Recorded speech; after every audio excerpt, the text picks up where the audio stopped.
Hola Mario, ¿cómo estás? Buen día, bienvenido al podcast Management Talks. ¿Qué tal? ¿Cómo estás, Dan? Muchas gracias por la invitación. Mario, para la audiencia que aún no te conozca, si nos pudieras complementar algo sobre tu expertise académico y profesional. Sí, claro que sí.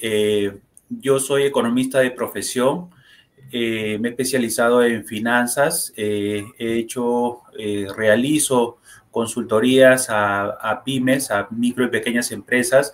Nos hacemos a cargo de todo el tema de finanzas para poder mejorar su rentabilidad y poder tener mucho cuidado con la liquidez que tienen, para que no queden en falta de liquidez. Perfecto, Mario, bienvenido. Las diapositivas están cargadas para que nos brindes un contexto de lo que vamos a conversar el día de hoy. Después de tu exposición, pasamos a la ronda de preguntas. Quedas a cargo.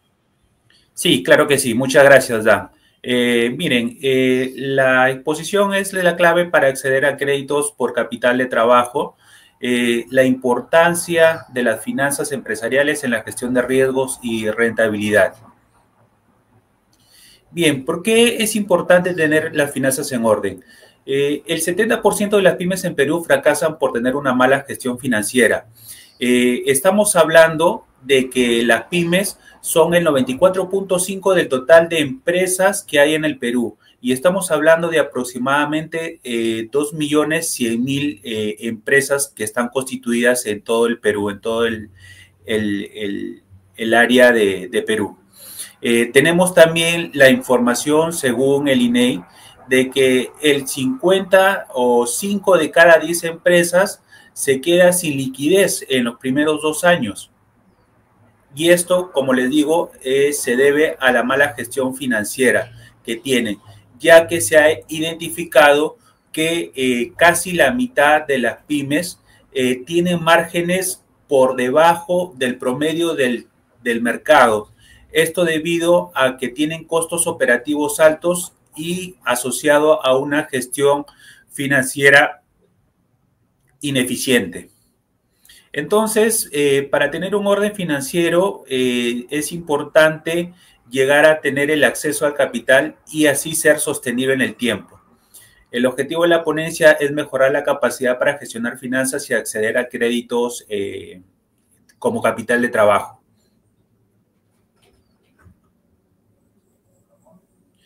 Bien, antes de ingresar al tema técnico, quiero comentarles de que las entidades financieras hacen una evaluación exhaustiva del cliente.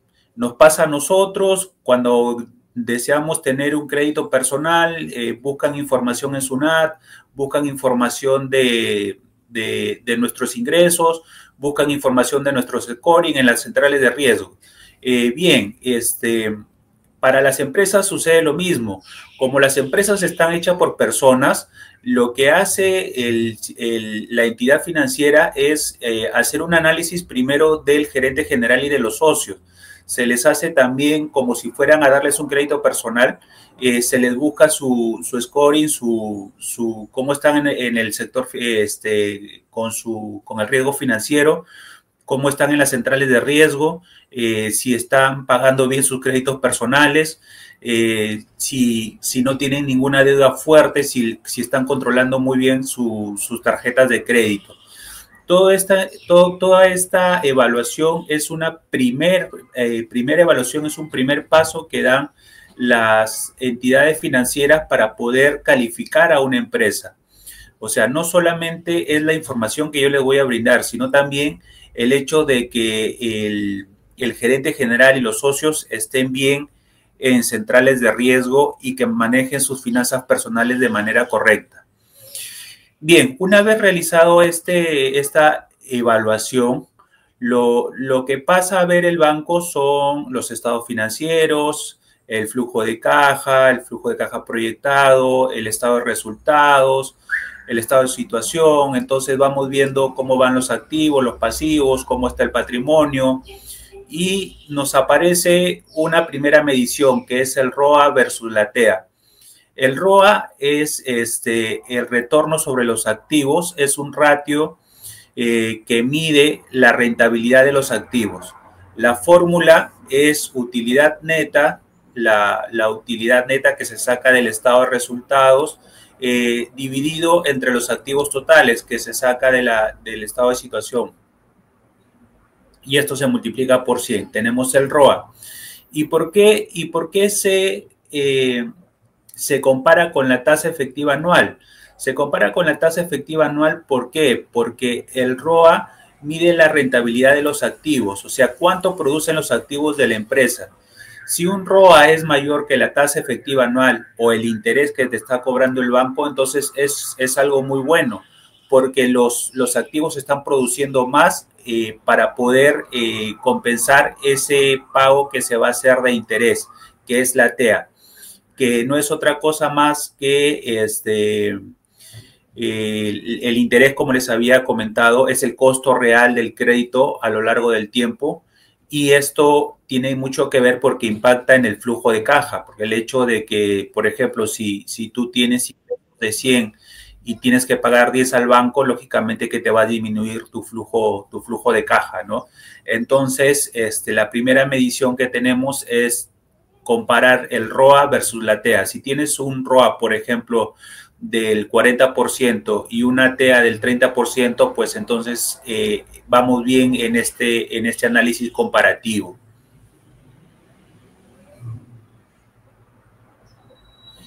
Bien, pero ¿cómo medir el riesgo?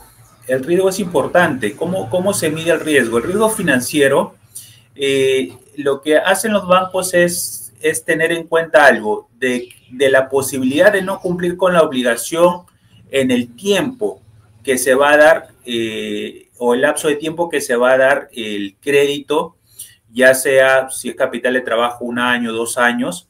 Entonces, lo que hace el banco o la entidad financiera al hacer este análisis técnico es minimizar el riesgo viendo la posibilidad de no cumplir con las obligaciones. Para ello, tiene herramientas para medir el riesgo, tiene las razones financieras, tiene el ratio de liquidez, el ratio de apalancamiento, el ratio de cobertura.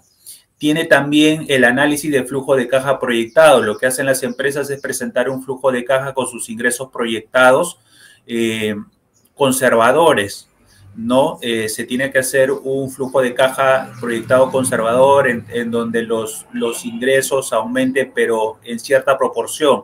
No le vas a mostrar al banco y le vas a decir, mira, ¿sabes qué? El otro año voy a crecer un 50%, porque eso es prácticamente imposible.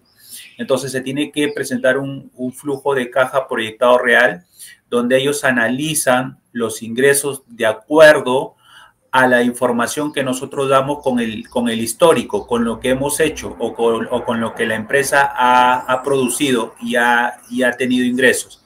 Se compara el pasado con el futuro y se hace un análisis de flujo de caja proyectado. Y las consecuencias de ignorar el riesgo es la dificultad para acceder a financiamiento. Fíjense ustedes de que en el Perú tenemos aproximadamente un 40% de bancarización a nivel total. Esto quiere decir que el otro 60% va a tener créditos informales. Y créditos informales que llega, por ejemplo, créditos de familiares, créditos del gota a gota y otros tipos de créditos que no son buenos porque les elevan las tasas que llegan inclusive hasta más del 200%. Y esto hace de que paguen más de lo que deberían pagar si es que están formalizados y obtienen un crédito en una entidad financiera. Ahora, otro punto que ve la entidad financiera que son claves para medir, para poder acceder al crédito, es medir la rentabilidad. Y la rentabilidad se mide de dos aspectos. Se mide con el margen neto, que es la utilidad neta sobre los ingresos.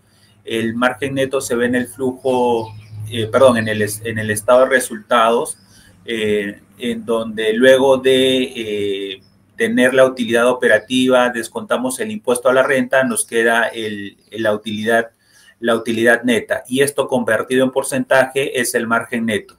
es la utilidad neta sobre los ingresos totales. Y otro indicador que ven, bueno, lógicamente, antes de pasar al otro, lógicamente que no tiene que estar en negativo, ¿no? O sea, no tenemos que estar en pérdida. Tenemos que estar en promedio en un 20% de rentabilidad, siendo una micro o pequeña empresa, porque las grandes empresas, si bien es cierto, disminuye bastante su margen neto. Eso lo pueden ver, por ejemplo, ingresando a la Bolsa de Valores de Lima y ver los estados financieros de las diferentes empresas que cotizan en bolsa. Tienen un margen neto pequeño en función a las pymes. Pero si hablamos en cantidad, lógicamente que la utilidad neta es mucho mayor en una empresa grande que en una microempresa, ¿no? Bien, sobre el retorno, sobre el ROE, el Return of Equity, vemos la rentabilidad para los accionistas. Esto tiene mucho que ver con el retorno o la rentabilidad que tiene el accionista que le genera la empresa. Entonces ahí también tenemos otro indicador de rentabilidad, por así decirlo, en el cual verifican las entidades financieras que los socios también generen ingresos del aporte que ellos tienen, les genere, ¿no? Entonces vemos también un indicador clave para medir la rentabilidad de la empresa. Y bueno, la relación entre la rentabilidad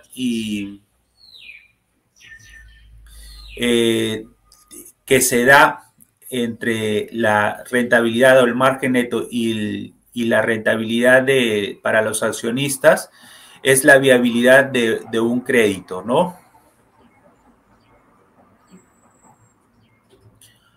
Otro indicador que maneja la entidad financiera es el EBITDA. No es otra cosa que las ganancias antes de intereses, impuestos, depreciación y amortización. ¿Por qué es clave? ¿Por qué es clave manejar un buen EBITDA? Porque mide la capacidad operativa de la empresa sin los efectos financieros. Esto significa, antes de pagar los intereses a las entidades financieras, si es que hubiera costos financieros que está asumiendo la empresa. Entonces, esto se utiliza para poder negociar los créditos y poder ver de que si hay un buen manejo del dinero en tanto y en cuanto EBITDA hace de que la empresa vuelva a invertir esta cantidad de dinero. Un EBITDA alto tiene más posibilidades de obtener un financiamiento. ¿Por qué? Porque, por ejemplo, si tenemos un EBITDA de 1 millón de soles, es distinto a tener un EBITDA de 100,000 soles. ¿Por qué? Porque la empresa que tiene el EBITDA de 1 millón de soles, este millón de soles lo va a volver a invertir en su propio negocio o tiene más dinero para invertir que la empresa que tiene un EBITDA de 100,000 soles, que solamente va a volver a invertir 100,000 soles.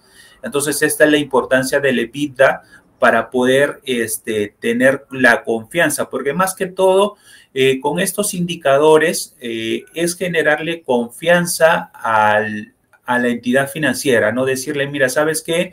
Mi salud financiera, estoy gestionando mis finanzas de manera correcta, que esto hace que me proyecte mi negocio al asegurar mis ventas y al asegurar tener liquidez y obtener una buena rentabilidad, hace de que yo te pueda pagar en el tiempo. ¿Recuerdan ustedes el manejo del riesgo en el cual la entidad financiera tenía que asegurarse del pago en el tiempo? Entonces, esto es lo que hacemos o lo que hace la pyme, la micro, pequeña empresa, también la empresa, la grande, de poder manejar estos ratios para poder asegurar la confianza de la entidad financiera. ¿Y qué se logra con tener una empresa financieramente sólida? tener mejor imagen ante las entidades financieras, hay más confianza, las entidades financieras los ven con buenos ojos, inclusive hay esa competencia, se genera esa competencia entre las entidades financieras. Es por eso que se puede comprar la deuda ante otra entidad financiera con menos tasas, se puede mejorar condiciones, tiene un menor costo de financiamiento y esto se ve reflejado en la tasa de interés. Cuanto mayor riesgo es, la tasa de interés sube. Cuando menor es el riesgo, la tasa de interés disminuye.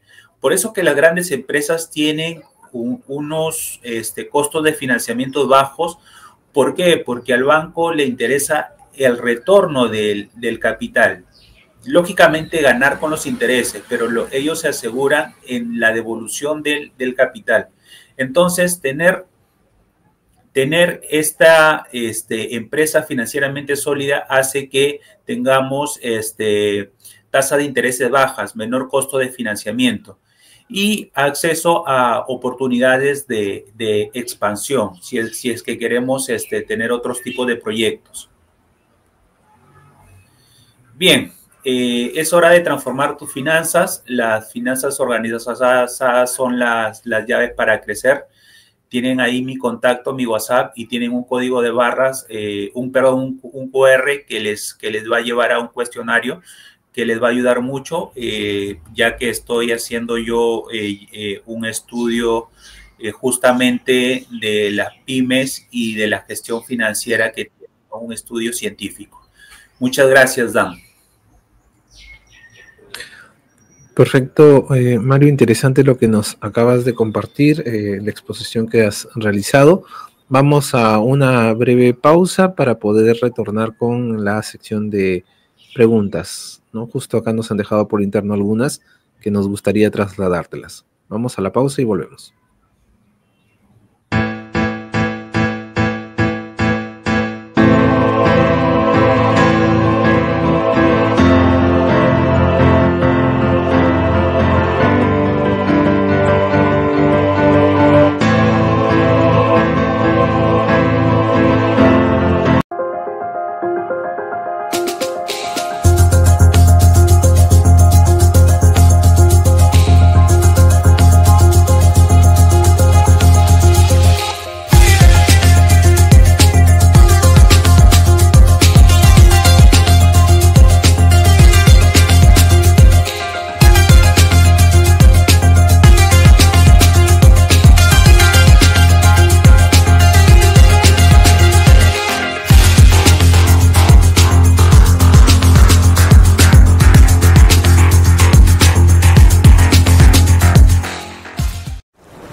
Mario, interesante lo que nos compartiste sobre las claves para conseguir créditos rentables y crecer en riesgos.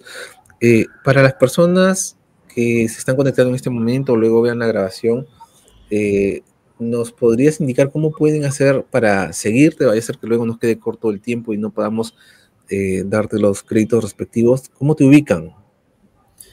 Sí, por favor, contáctenme en mi WhatsApp, el 9476-22296. 9476-22296. Perfecto. Y otro tema, Experta SAC, ¿cuál es el core del negocio? ¿A qué se dedican? ¿Qué es lo que hacen? ¿Qué proyectos tienen en este momento? Yo estaba como gerente en Experta SAC, sí, que es un giro construcción, pero ya ya no estoy en Expertasac. Perfecto, entonces tendremos que actualizar la data. Sí. Ya. Correcto, Mario. Entonces, continuamos. Acá hay una primera consulta sobre un comentario, esta la estamos realizando nosotros. Mencionaste que las pymes tienen un margen por debajo del mercado porque sus costos operativos son altos, ¿no? Lo que las hacen ineficientes. ¿Nos puedes profundizar un poco más en ese punto y cómo salir de esa situación? ¿Qué es lo que más o menos las pymes tendrían que realizar o enfocarse? Sí, claro que sí. Mira, los costos operativos de una empresa son aquellos que se incurren para poder mantenerse en el tiempo. Son los costos fijos que nosotros tenemos. Por ejemplo, el alquiler del local, el alquiler de la oficina, el costo de publicidad, de marketing, el pago a la secretaria, por ejemplo, son costos operativos, son costos fijos, son costos de mantenerse en el mercado. Esto significa de que así no vendas o así vendas la máxima cantidad que puedas vender, estos costos se van a mantener fijos en el tiempo.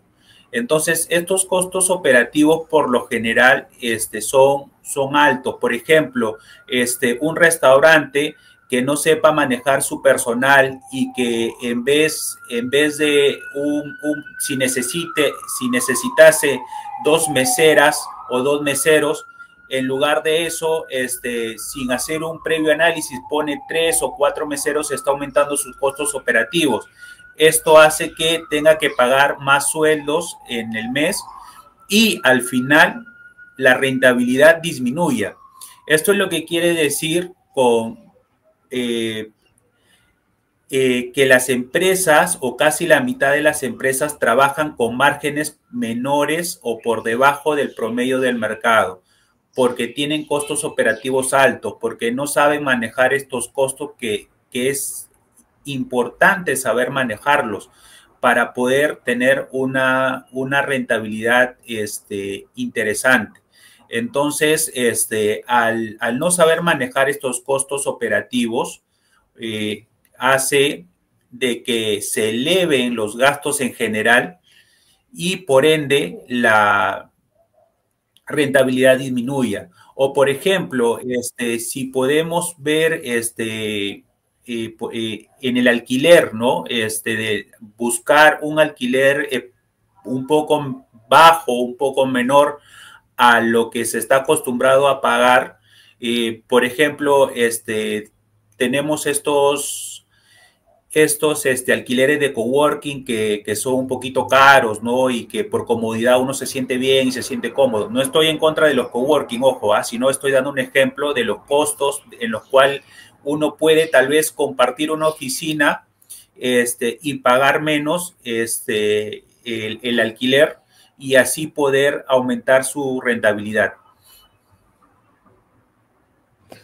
Perfecto, sí. Justo allí, en este tema de los coworkings, yo he visto algunas empresas que tratan de trasladar algunos costos fijos y hacerlos costos variables, como por ejemplo, en vez de comprar se me ocurre, a ver, una empresa que dicta capacitación, en vez de comprar un ambiente para dictar las capacitaciones en una determinada ciudad y ponerlo como activo, prefieren arrendar, ¿no? Esto creo que impacta en alguno de los indicadores financieros que tienen que ver con activos, Mario, ¿o cuál es la lógica de esa decisión? Sí, en el caso, y eso es una muy buena pregunta, Dan, en el caso de estas empresas que hacen capacitaciones, está bien empezar alquilando los locales, ¿no? Por eso que viene acá algo muy interesante que hay que acotar, que tenemos que saber identificar muy bien nuestros costos operativos para poder ver, es el clásico ejemplo de cuando tú te compras una casa y la vas a rentar o vas a vivir tú en esa casa, ¿no? O por ejemplo, si vas a comprar un auto y lo vas a utilizar para tu uso personal o lo vas a alquilar, ¿no? Se convierte en un activo, se convierte en un pasivo. Entonces hay que saber identificar muy bien los costos operativos para poder saber manejarlos. Interesante. Mario, en esa búsqueda de la eficiencia en costos, supongo que debe haber un límite de tal forma de que no transgreda la experiencia, por ejemplo, se me ocurre en este momento la experiencia del cliente, ¿no? Pues es el tema de contratar más meseros. Entonces, si yo digo que tengo exceso de planilla, empiezo a reducir, pero hay más cola o más tiempo de espera para el tema del plato, o lo atienden muy rápido y tal vez genera esa insatisfacción. ¿Cómo hacer ese balance en el tema de la búsqueda del equilibrio en eficiencia y costos? Claro, por ejemplo, tiene mucho que ver con la inversión que tú realizas. Supongamos, si tú tienes un restaurante pequeño, lógicamente que vas a tener menos mesas que cubrir, pero si tú tienes un restaurante grande, por ejemplo, si tú tienes un restaurante con 10 mesas, por ejemplo, por así decirlo, es distinto si tú tienes un restaurante de 2 pisos, ¿no? Con 50 mesas. Entonces ahí tu demanda va a aumentar, eh, van a haber mucho más clientes porque tú has identificado de que el producto que tú estás entregando al mercado es tan bueno que puedes llenar 2 pisos, ¿no? Es distinto, por ejemplo, a un negocio, a un restaurante que solamente tiene 10 mesas, que es un negocio pequeño, en donde sirven, por ejemplo, menú, no sirven platos a la carta y sería mucho tener cuatro personas que estén encargados de esas 10 mesas, que es distinto, por ejemplo, al negocio o al restaurante que tiene 2 pisos, que da platos a la carta, que vende inclusive otro tipo de productos en su carta, es una carta variada, es una carta amplia, y entonces por experiencia al usuario tienes que darle lo mejor, ¿no? Entonces, lógicamente que esa experiencia va unida a un valor agregado en el cual se ve reflejado en el precio que el cliente está dispuesto a pagar. Para esto has hecho un estudio de mercado y has visto de que efectivamente puedes hacerlo, ¿no? Por ejemplo, ¿no? Podemos ver, tener en cuenta un restaurante de lujo versus un restaurante de barrio que solamente brinda el servicio de menú. Perfecto.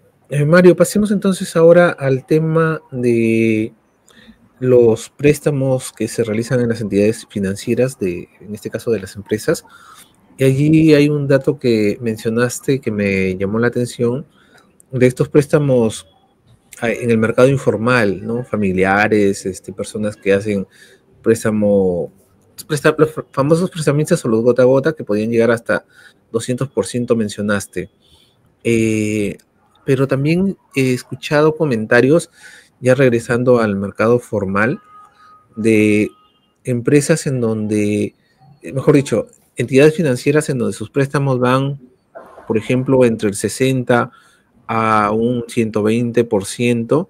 Sin embargo, allí cuando ellos captan dinero de ahorros, pagan tasas muy bajas y la brecha que se ve entre la tasa activa y la pasiva es amplia. Entonces, la consulta o la curiosidad que surge es, ¿qué está sucediendo allí?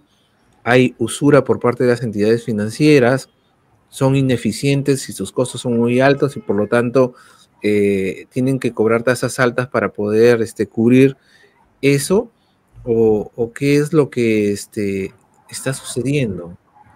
Claro, en primer lugar, recuerda de que la tasa de interés se maneja en función al riesgo.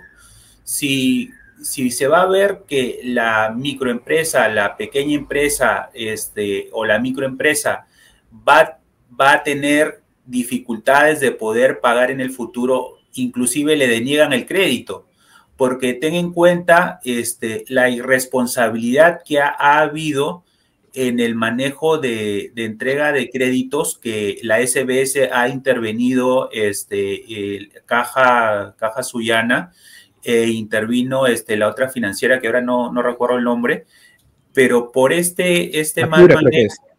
¿perdón? La Piura creo que adquirió a Suyana, me parece. Claro, la adquirió, exactamente, la adquirió. Pero hemos visto, o sea, este mal manejo que todo nace, digamos, por un gran problema que tuvimos en el 2020.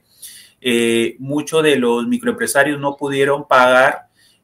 Sin embargo, otras entidades financieras han tenido cierta estrategia para mitigar ese problema que tuvieron, ¿no? Otras no la han sabido hacer y quedaron en problemas. Hay que identificar eso, ¿no? Ver el tema del riesgo. Eh, si la entidad financiera ve que la microempresa, como repito, tiene ciertos riesgos en cuanto a sus ingresos, le puede prestar, pero le presta a una tasa de interés alta. Por eso que si tú te das cuenta, las micro y pequeñas empresas casi no tienen préstamos de los bancos grandes. Los bancos grandes en el Perú, que son 4, trabajan prácticamente con grandes y medianas empresas. Por esto es que el BCP ha sacado su producto, por así decirlo, que es Mi Banco. Y Mi Banco está enfocado a las microfinancieras. Ese es su mercado.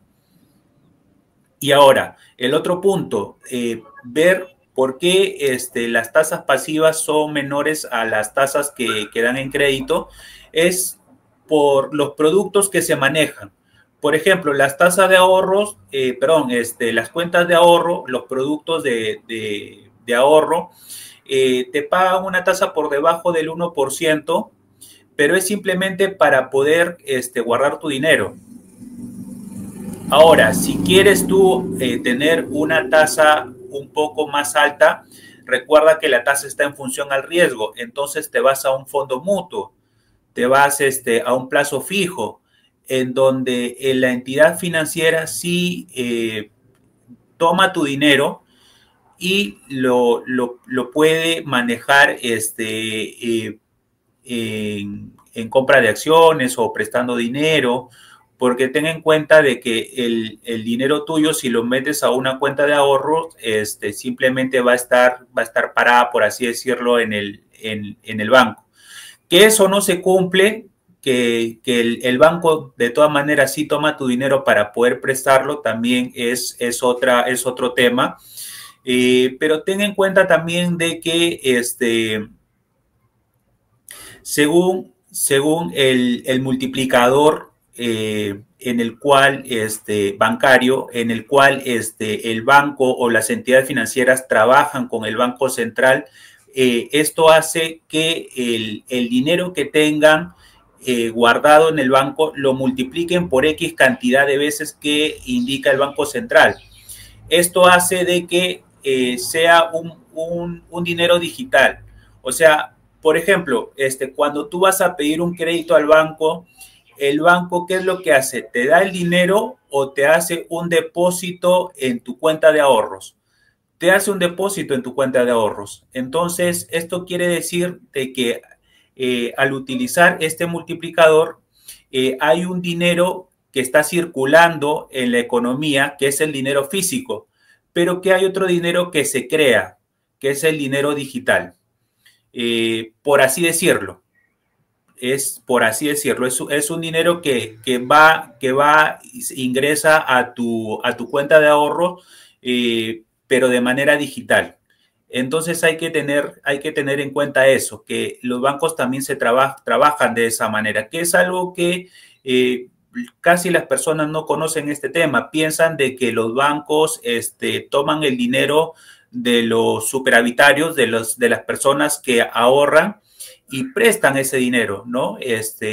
No necesariamente es así, porque los bancos deben de tener cierta cantidad de dinero guardada por si es que pasa algo o si el banco quiebra, debe de tener el fondo de seguro para poder devolver el dinero a las personas que tienen su dinero guardado.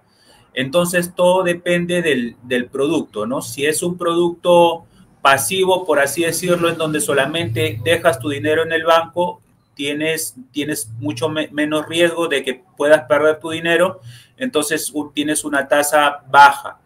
pero conforme vayas teniendo otros instrumentos financieros tipo fondos mutuos, en donde tú dejas tu dinero y se invierte en acciones, se invierte en bonos, tienes un porcentaje, dependiendo al fondo mutuo al que vayas, puedes tener un porcentaje de acciones internacionales, nacionales, de empresas internacionales, de empresas nacionales, de fondos o inclusive de ETFs que van viendo el mercado por donde tú vas o el banco te va dando la rentabilidad, ¿no? Que se tiene que manejar la tasa, pero esta tasa se tiene que manejar en función al mercado, no regulándola, porque ya hemos tenido experiencia que regular la tasa no hace más que hacer más informal el mercado, porque desincentiva al otorgamiento del crédito, encarece las condiciones de poder optar por un crédito. Si ya las condiciones son un poquito complicadas acá en Perú, ponerle un tope a las tasas de interés hace de que sean más duras y se opte por más informalidad.